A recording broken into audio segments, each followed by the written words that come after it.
توی ترافیک دنده ها میلرزه.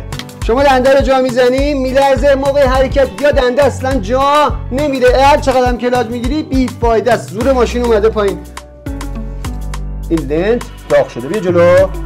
ببین لنت اگه جنسش مرغوب نباشه یا به پایان برسه تموم بشه یه حالت داغ میکنه و لرزه میندازه. خیلی اوقات بچه‌هایی که ماشین صفر خریدن مثلا 10,000 تا کار کرده همچین حالتی پیش میاد. چرا؟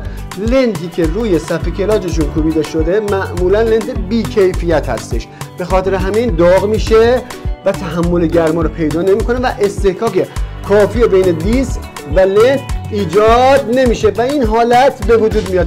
حالتش چیه بچه‌ها؟ من نمیخوام واسهتون هزینه اضافی درست کنم. بچه‌هایی که نمیتونید توانشون ندارید سعی کنید توی ترافیک ماشین رو خلاص کنید، هیچ پاتون روی کلاج نباشه.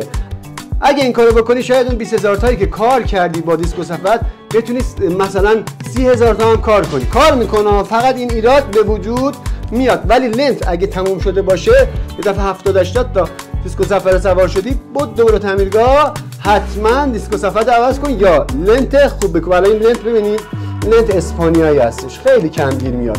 این لنت خیلی کیفیتش خوبه. حالا ما خودمون کار کلاج هم انجام میدیم دیسک و صفحه. دوستای عزیز دمتون گرم، قربونتون برم. شما کپشن رو مطالعه کنید.